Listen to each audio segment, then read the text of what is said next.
Om Asato Ma Sadgamaya Tamaso Ma Jyotirgamaya Mrityorma Amritam Gamaya. Om Shanti Shanti Shanti. Om. May the divine lead us from the unreal to the real, from darkness to light, from death to immortality. Om. Peace, peace, peace.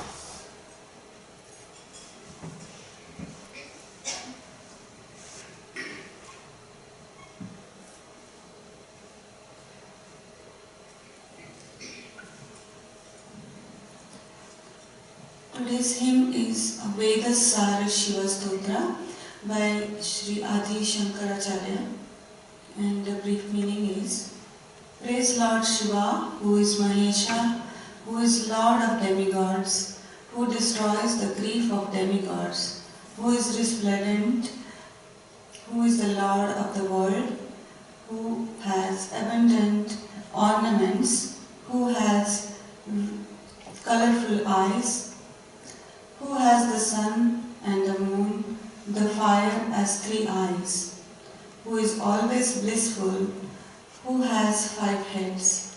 That Lord, who is beyond the Atman, who is the only one, who is the fundamental element of the world, who is the beginning, who is without passion, who is without form, who is propounded by Omkara, who is the Lord of Kashi, O Deva, who is the universe, who slays Smara. This world emanates from you, O Mrada, who is the Lord of the world sits inside you, who gives birth, nourishes and dilutes this whole universe. I adore that one. That Lord, who is not the ground, who is not the water, who is not the fire, who is not the wind, who is not the skies, who is not the sleep or deep sleep, who is not the heat, who is not the cold, who is not a country, who is not a physical form, and who does not possess a form. I praise that Lord in the Trinity form.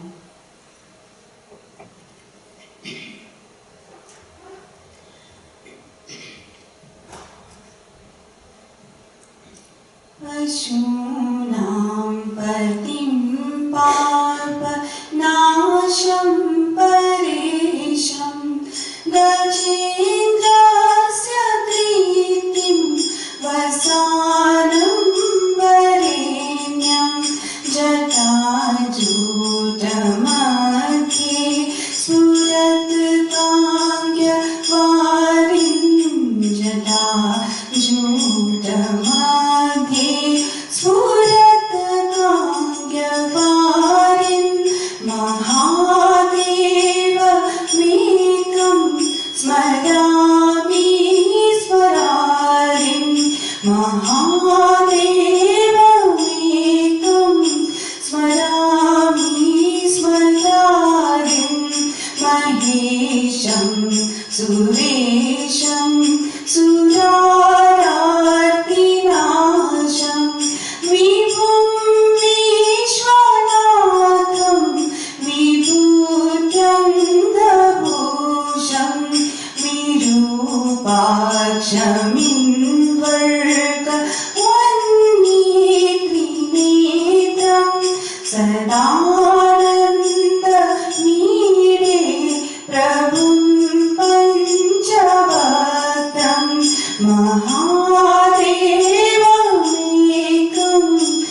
स्मरामि स्मरारिं न भूमिर्न Chapo न वह्निर्न वायु न चाकाशमास्ते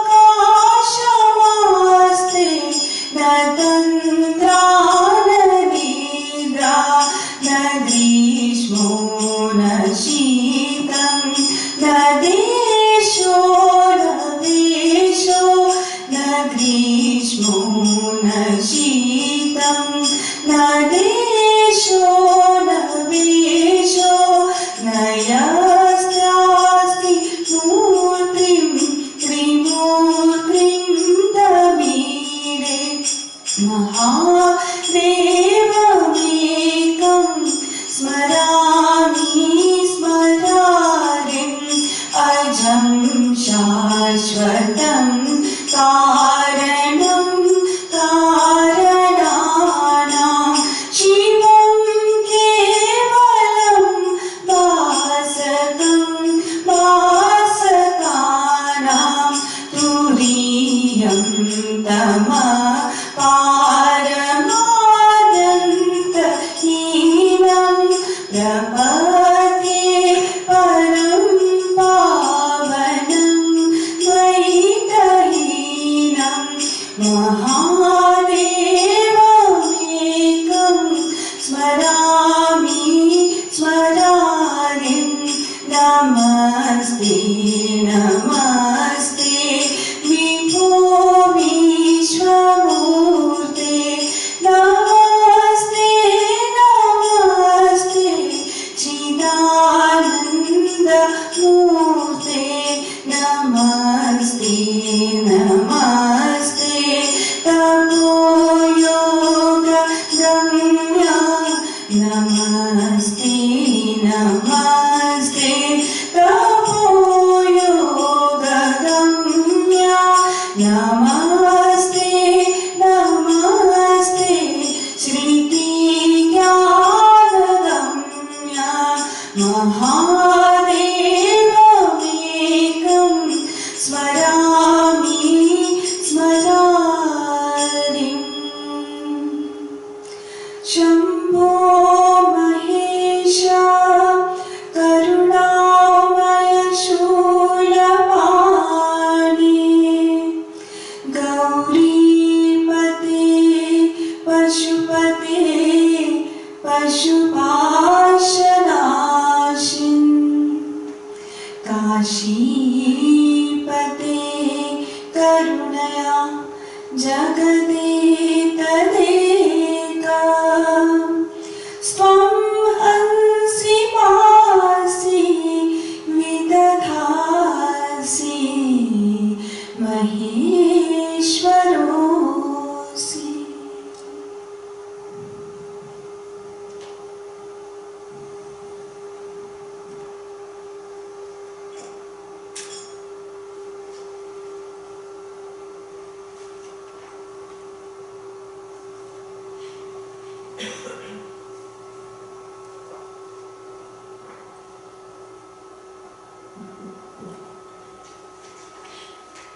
I'm reading from the book Banaras, City of Light by Diana L. Eck. The title here is The Many-Faced and Faceless Shiva. One way of seeing Shiva's enigmatic many-sidedness is in his many faces. Usually there are 5 faces depicted by multiple heads or multiple gestures. The faces are not entirely separate but cohere in a single image of the Lord and are moments of his activity. There is the face of creation, Srishti, that of preservation, Sthiti. There is the more horrific face of destruction, Samhara, the playful face of concealment, Tirobhava, and the 5th, the indescribable face of revelation and salvation, Anugraha. Shiva's creative movement is expressed in many ways. It is well known, for instance, in his dance when he calls creation into being with the beat of his drum. His creative power is most vividly displayed, however, in the symbol of the linga. Again, he is the beautiful bridegroom of Parvati, anointed with perfumed sandal paste, decked with a crescent moon in his crown. This is the aspect of Shiva that runs with the grain of life and upholds the social norms of marriage and family. Shiva shows his second phase to maintain and preserve the ordered cosmos, a task he is frequently called upon to perform. The Hindu cosmos is a systematic whole consisting of heaven, earth, and the nether worlds. When one part of it is out of balance, the complete system suffers. When there are too many sinners on earth, the earth complains. When there are too many people who have made it to heaven, the gods complain, for they depend on the people of the earth for their sustenance through sacrifice. And when the anti-gods or demons or the asuras gain too much power, everyone in the system complains. Shiva, as preserver, is constantly called upon to maintain this order, to restore the balance that keeps the universe in operation. The triple world is supported by dharma, the right order, the law of society and of nature, and Shiva repeatedly acts to restore order when it has gone awry. Even for this yogi god, the world is here to be supported, not merely to be transcended. Shiva's third and fourth phases counterpose the first two. They run against the grain and counter to the conventions of this world and society. His third phase is destruction, symbolized by his weapons, the arrow and trident. More important, Shiva as the yogi may also be seen as destructive, for yoga is essentially the reversal of the process of creation, the disciplined return to oneness of the evolved elements of the human organism. Yoga, it is said, is stopping the whirlpools of the mind. It is drawing in nivritti rather than evolving out pravritti. The yogi and the ascetic stand apart from social dharma. In this moment, Shiva is no longer the beautiful bridegroom, but the ugly and horrific haunter of cremation grounds. His fragrant sandal paste becomes ashes. His ornaments become snakes, and his silken garments also become animal hides. Here he stands outside Varnashrama Dharma and is no longer a family man, but seemingly a madman. Fourth is Shiva's moment of concealment or obscuration. Shiva is not easily discoverable, for he often hides himself in creation and is the master of disguise and impersonation. Assuming many forms in his cosmic play, Shiva is apt to be in one's very presence, unknown or unrecognized. In this aspect, Shiva is the wielder of the power of delusion Maya, which veils human perception of the truth. As readily as Shiva shows himself, he hides himself. The fifth of Shiva's phases is supreme bliss. He bestows grace, revealing his mercy to his devotees. It is a phase he shows in all his other aspects as well.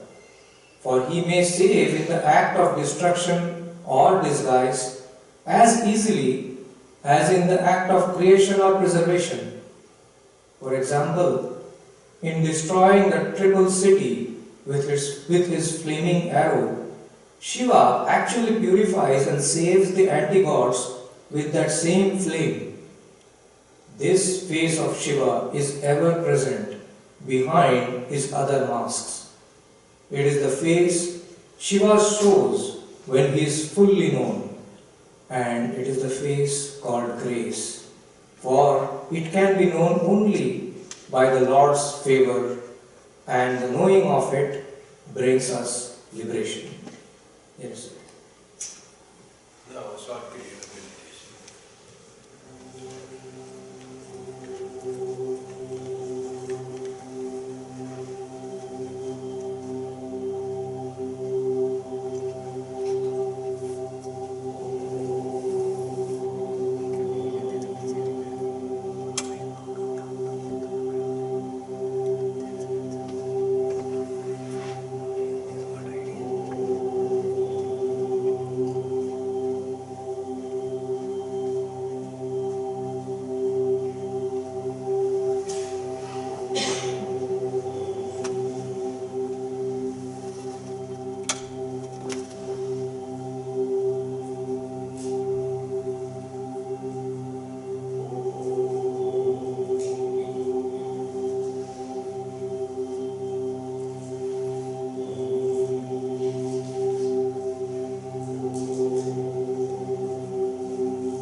Good morning, friends. After a beautiful stotra and wonderful reading about the 5 faces of Shiva, it was very wonderfully described about the Panchavakram, why Shiva has 5 faces and why one of the faces is very important and prayed. Rudrayate Dakshinam Te Namam Pahi Nityam. O Lord, please protect me with thy south-facing face. So that is the face that gives us knowledge, and that knowledge protects us. So today's topic is Chidananda Rupa Shiva. Shiva is one of the 3 gods that Hindus worship, Brahma, Vishnu and Shiva. And a different description of gods, like when you say Vishnu, very gorgeous, very decorated with ornaments, garlands, crown, apparel, expensive apparel, the glow and the glory of our God is visible in Vishnu. And what is ascribed for him is the protection of this creation. The God's form that is responsible for the protection and sustenance of this creation is Vishnu. That's why he has to come again and again to set in order the world. And when that God creates, he is known as Brahma. Brahma is the creator who creates out of his mind. He is the great mind. He thinks and things are created just by his thoughts. And Shiva is a very different aspect of Godhead in Hinduism. Very special because it's full of austerity, renunciation, no external glory, seated in meditation, not wanting anything, always deep within the thought of the reality, unconcerned as it were, as if with the creation, always living in bliss and unconnected with the creation, or what is happening in the creation, Vishnu is taking care. But is that the case? If Shiva is God, can he be disconnected from his own creation, his own subject? So it can be that we know the story of how once when there was a terrible problem that came, the poison came out from Samudra Manthan. So Vishnu also cannot handle that, Brahma also cannot handle that. Poison, the all destroying poison emerging out of the churning of the ocean. Whom to look for? Who will save this whole creation? So all ran to Shiva, who was in Kailas, in deep meditation of his own self, unconcerned as it were with the world. Problem was told to him. The deep poison halahala has come, which cannot be neutralized by any power, any god. Then Shiva was afraid, can you do something? When every god fails, then Mahadeva comes, god of the gods. He has to protect. Then he said, he took that poison that could, drop of it could destroy the universe. And he took that and drank that poison. Drank that poison, but he is the creation, he is the Lord of creation. If that poison goes into it, all creation will be lost. He is the symbol of creation, symbol of totality, they are seated. So he checks it in his throat so that it doesn't affect the creation. And the poison was so powerful that even the Shiva, the great god's throat is permanently blued. It becomes blue-throated and gets the name Nilakanta. How much concern the Shiva has for the creation. He is not Mahadeva for nothing. He is Mahadeva, great God, God of gods. Devasya Deva Mahadeva, because of his love for the creation. When you say Shiva is a destroyer, destroyer of what? If he is a destroyer, why we who love life, who love the glory of life, love him so much? Why we worship him if he just kills, destroys? It is the Asuras who destroy the creation. It is the Asura who destroy the things. What does Shiva destroy? The great God destroys. Shiva destroys ignorance. When you say destroy the creation, creation made of ignorance, when there is no knowledge, creation when we see multiplicity, when there is no idea of the unity that lies under it, it destroys the idea of multiplicity and grants the sense of unity, sense of knowledge. That is called the destruction of ignorance, but that is what is giving knowledge, giving wisdom. That's why what is called the opening of the third eye of Shiva, where we become aware what I was seeing as variety, as multiplicity, as different, this all is one that is appearing as many. And when that one is seen, the variety is lost. The sense objects are lost.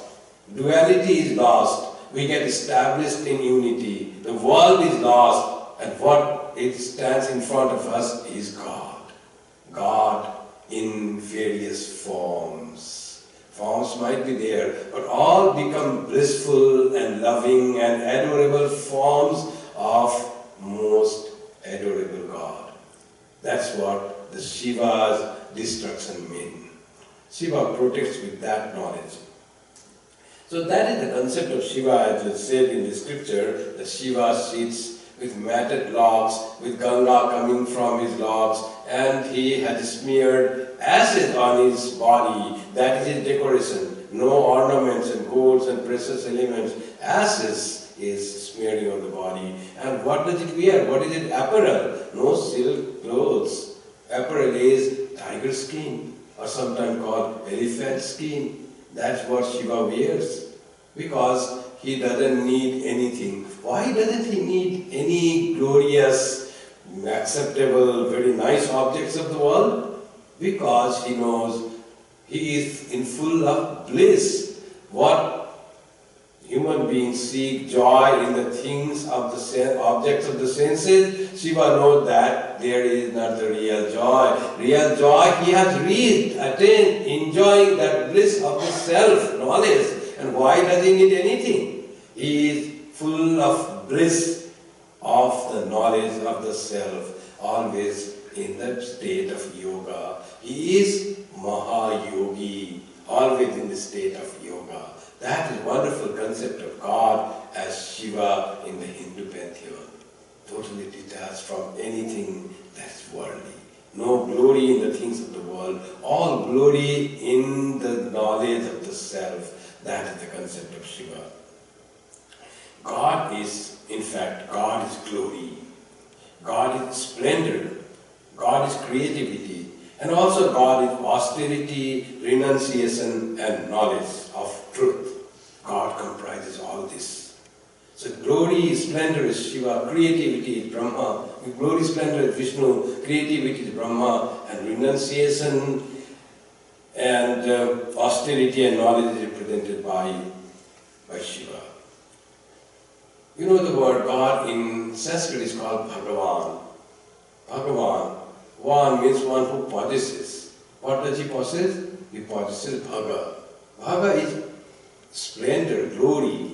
The God is one who possesses the glory. What glory does God possess? 6 glories. Shadeshwarya.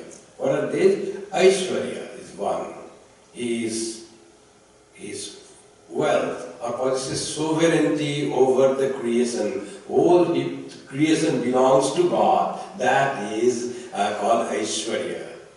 Whole creation is the manifested the glory of God. He possesses dharma, righteousness. It is everything what is right to be done. God, and the third quality is yasha, fame. God is the most famous, fame. He had the fourth quality is Shri, prosperity. Nothing God lacks. God has everything in abundance. That is Shri. And the fifth is Jnana. He is full of knowledge. No ignorance is there in God. So, Aishwarya, Dharma, Yasha, Shri, Jnana. What is the 6th quality of that Bhagavan? What is the 6th quality, that attribute that God has in abundance? And surprisingly, that is Vairagya. Dispassion, renunciation. He had everything, full of splendor, full of Shri or the wealth, and yet he is full of Vairagya, dispassion. This dispassion aspect of God is represented by Shiva. Shiva represents an ideal of supreme renunciation, the renunciation born of divine realization. Renunciation is not getting attracted and attached to the world. So this freedom from the, why does he have, Shiva had that quality of renunciation? Because of the consciousness of the eradication of freedom from externality. Shiva doesn't have anything outside of him. The whole universe is in Shiva. What will he want? Why will he be attached to anything? There is nothing that doesn't belong to Shiva. When we stand in that unity, in the awareness of the unity, the attraction world loses attraction. When we find a house very beautiful and we get attracted, when we say it is not mine, it belongs to someone else, then as if I could have that. Suppose we feel that all buildings are mine, whole Toronto is mine, whole world is mine, whole universe is me, then why will I have any greed for anything? The first verse of the Ishopanishad, Ma gridha kasya svidhanam, don't covet anyone's wealth. That means whose wealth it is. Why should you covet wealth? The answer is Isha Vasyamidam Sarvam. Everything is God. Everything is you. Why you have to covet any wealth? There is nothing that is not yours, that is not you. When one has this identification of oneness with the universe, then there is no attraction towards the sense objects. It is the perfect sense control happens when we get freedom from the consciousness of externality. With the corollary to that comes the freedom from the consciousness of possession. Then we don't have to possess anything, because everything automatically is you, everything is yours, because everything is Isha Vasyamidam Sarvam. Everything is covered with God, who is non-separable from your own true self. When everything is covered by God, everything is beset with God, everything is the manifestation of God, your own self, why do you possess? Why do you expect those that you don't have? When you don't possess anything, there is no attachment also. Shiva represents that aspect of God. Freedom from attachment, absolute vairagya, one of the greatest qualities of God, vairagya, fully manifested in Shiva. And yet, always ready to help this creation. Always so ready to listen to the prayer of the people. Shiva's another quality, very nicely depicted, is Ashutosha. Very easily pleased. He doesn't consider many things. Short prayer, prayer from the heart, and he is ready to grant us our prayer. So simple, so acceptable. That's why he is called Bhole Baba. No complications, he doesn't look behind and beyond. Why is he praying that? What type of person he is? He is praying finished. Bhole Baba, simpleton, very simple. That's what the Shiva's love is. That Shiva, we know how it is represented as the meditative form of aspect of God. Always ready to help creation, protect the creation, always ready to help the devotees. And help in what way? Whatever they need. And more than that, to grant them the knowledge of the truth and make them enriched with who thought, I have this much and I don't have all. When we have that wisdom of knowledge of truth, then we suddenly become the master of everything, master of whole creation, and that power Shiva has. Shankaracharya wrote very beautiful stotra on Shiva. And he gave the example, Chidananda Rupa Shiva. God is described Sat Chit Ananda. And he said, Chidananda Rupa Shiva. And he said, who is that Chidananda Rupa Shiva? And he said, Chidananda Rupa Shiva, you are that Chidananda Rupa Shiva. Shiva that you see and you describe in the Shastras as dispossessed of anything, detached from all possession, and all been immersed in the bliss of the yoga, of the meditation. That Shiva is your true self, Chidananda Rupa Shiva. Who is that? Shivoham, Shivoham. I am that Chidananda Rupa Shiva.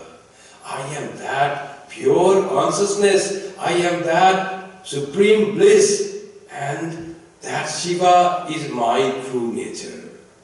My real self is that Shiva.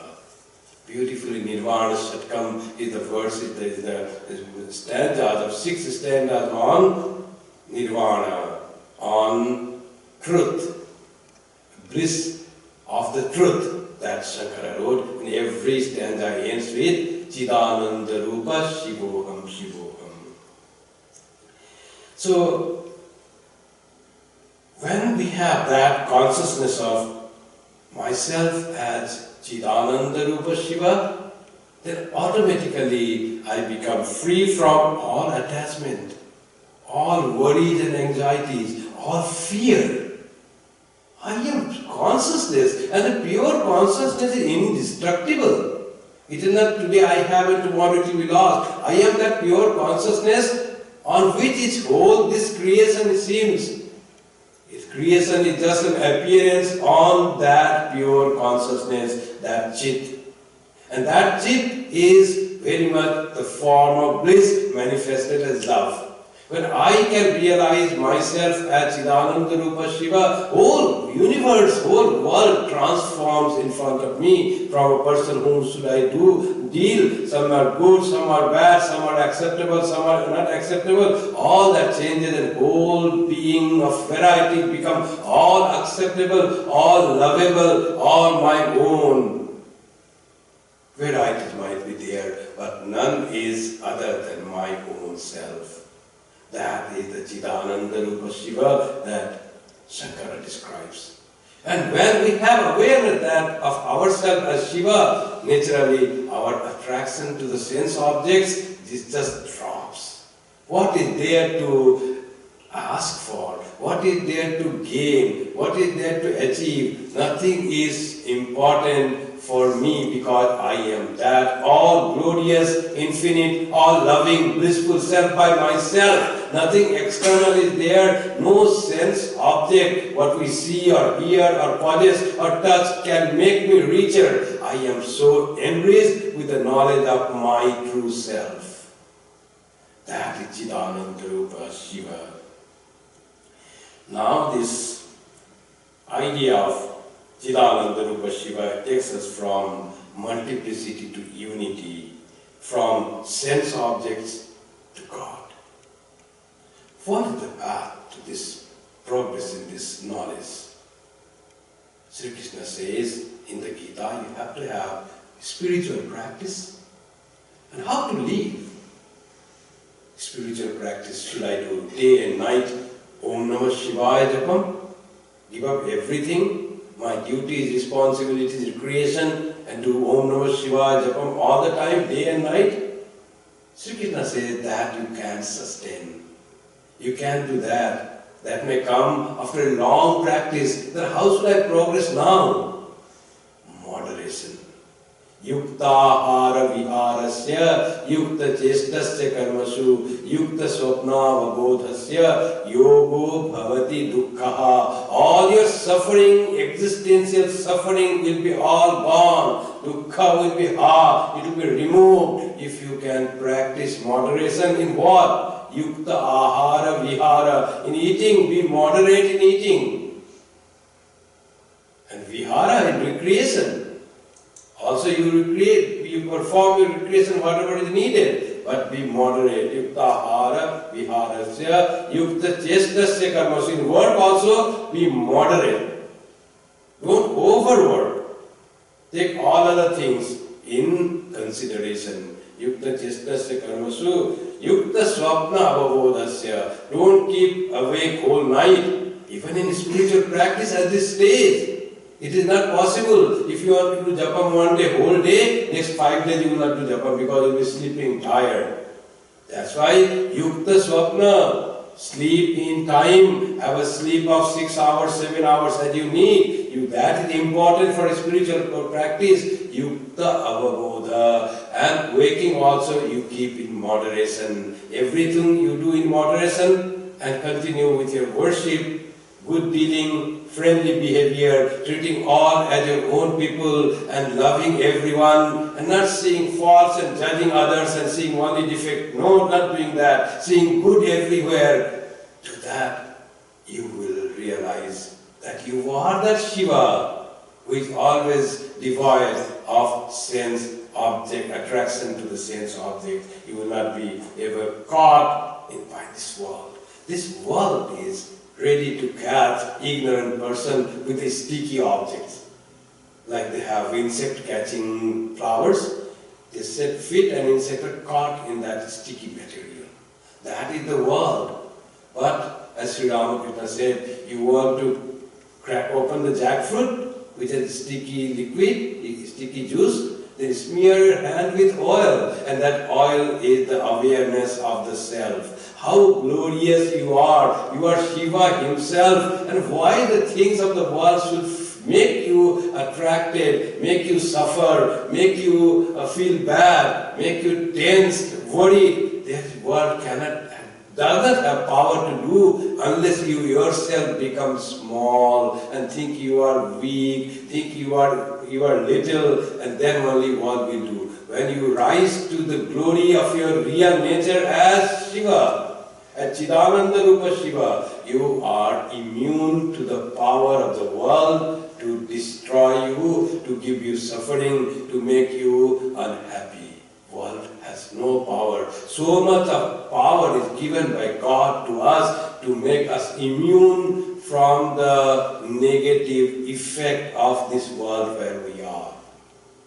Anityam asukham lokam. Loka is made that way, Arjuna says to Sri Krishna. It is asukha. There is no real happiness, real joy that you seek from your childhood. You want to be happy always. Asukham lokam. Loka is not, there is no permanent happiness in the world. Because it is anitya, ever changing. What you think it is happy, good, you hold on, it slips from your hand, anitya. Then how to find joy? The joy, happiness, permanent happiness, then just an imagination, it will never happen. It will happen. Imam prapya, bhajaswamam, worship me, think of me, realize me, put me in your heart and realize that you are that Chidananda Rupa Shiva.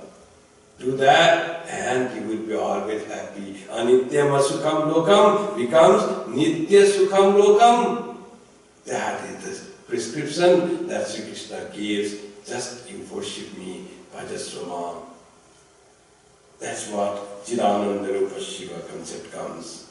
Sri Krishna says, Ya Nisha Sarva Bhutanam Tasyam Jagrati Samyami. Yasyam Jagrati Bhutani Sa Nisha Pasyatomne. Where ignorant sees a dark night, wise person are awake. And where wise are see a dark, ignorant are awake. What does that mean? Ignorance see only multiplicity, only duality. That is the nightmare for the ignorant who don't have any idea of the spirituality, of God, of Shiva, of real true self. Only small things and they are carried away by that. That is the nightmare. Nisha.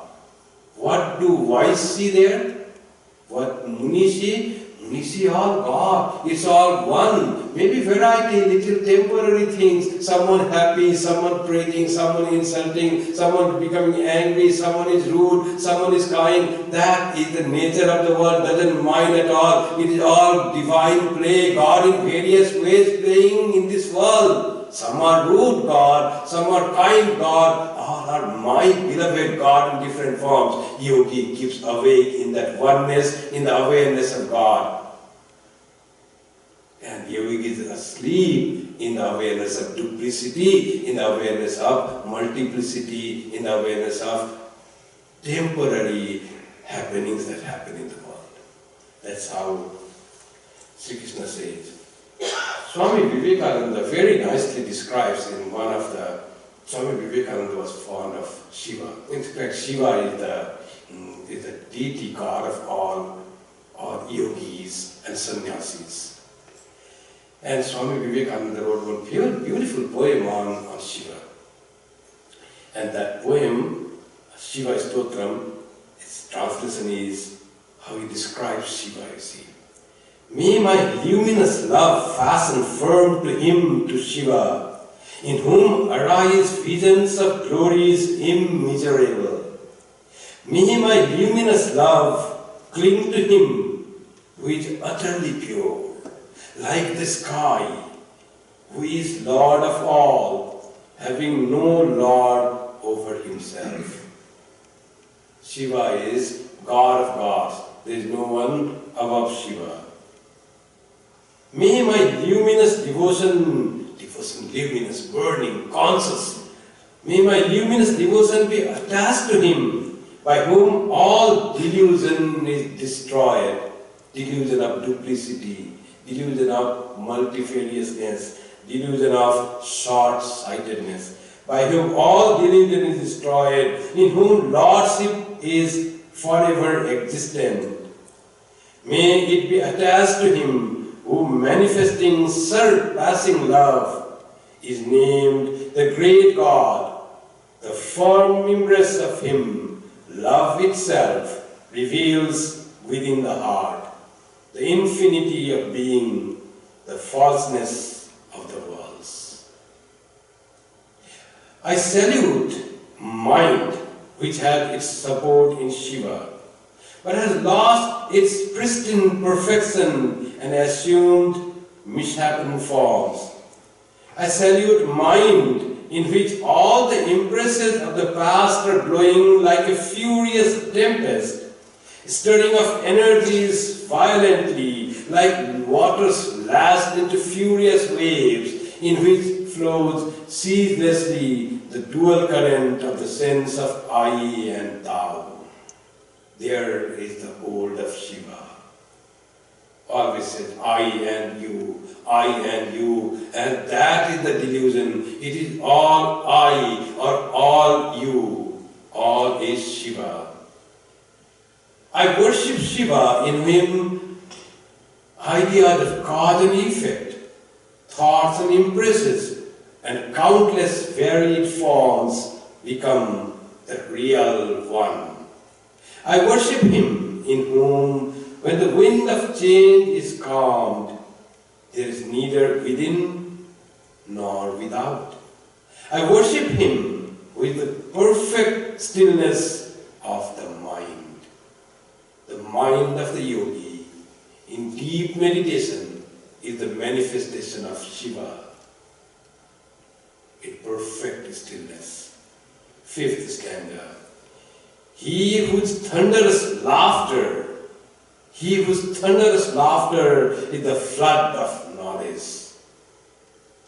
He from whom all darkness is dispersed, who manifests as white radiance, who is beautiful as the white lotus. He who is indivisible, who is sought in meditation, he who is realized in the heart of men of self-control. May He, the lordly swan of my mind, protect me. May He protect me, who am bowing before Him. And last stanza. Him who destroys sin and removes the dark stain of our age, whose benign eyes watch over all who have surrendered to Him, who joyously sacrifices Himself for the good of others, whose throat is blue from drinking the poison intended for others. Him lustrous as the white water lily, Him I salute. What a wonderful description of Shiva and the glories of Shiva and His closeness to our heart and His power to grant us everything in life is beautifully described in Sanskrit by Swami Vivekananda. This was the translation into English of Shiva Stotram in Sanskrit, composed by Swami Vivekananda, as Shankaracharya composed Nirvana Satkam in 6th stanza. Swami Vivekananda composed Shiva Stotram in 6th stanza, saying the glory of Shiva. Shiva's meditation says, I meditate on that Mahesha of the hue of silvery mountain, Rajatagrinibham, and whose face is up like the full moon, Charu Chandravatamsam, and his body, his form is shining like the precious diamonds, Ratna Kalpo Jwalangam, and he has 4 arms, and 4 arms are wielding Parashu Mriga Bara Avi. Parashu, the axe, Mriga, the deer, Vara, the boon, and Avi, the fearlessness. Why Parasu? Trident. Why trident? To destroy our ignorance, to cut asunder our weaknesses. And Parasu is the sign of Brahma, creation. That is the mriga in his hand. And 2 hands, get what you pray for. And be fearless in the world, nothing to be afraid of. You are not going to lose anything. Even death cannot do anything to the devotee of Shiva. Death becomes powerless. So devotee of Shiva don't die. Their body dies, they don't die. They know they are going to merge in Shiva. Which Shiva? That Chidananda Rupa Shiva. That Shiva who is the soul of us in the form of pure consciousness, pure awareness, pure knowledge and pure bliss manifested as love for the whole creation. When Swami Vivekananda went to the temple of Rameswaram from his return from the west, the Raja of Ramnath, the owner of the temple, took him there. And it is a very traditional temple supposed to be established by Rama himself, by Sita established at Shivalinga.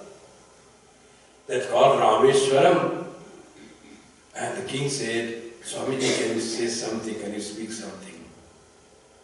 Swami said profoundly how to worship that Shiva, how to become closer to that Shiva, how to realize that Shiva in very profound words to the people in the traditionally worshipped temple where rituals are the main thing, where there is Avishekam, Rudravishekam, Shatarudravishekam, all that goes on, and what Swami Vivekananda gives light to how to worship Shiva in the present light.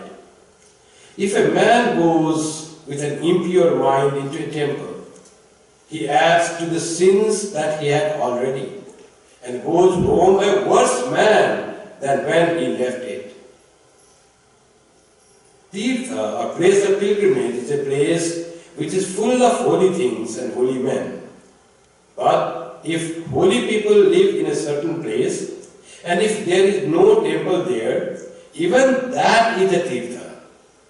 If unholy people live in a place where there may be 100 temples, the Tirtha has vanished from that place.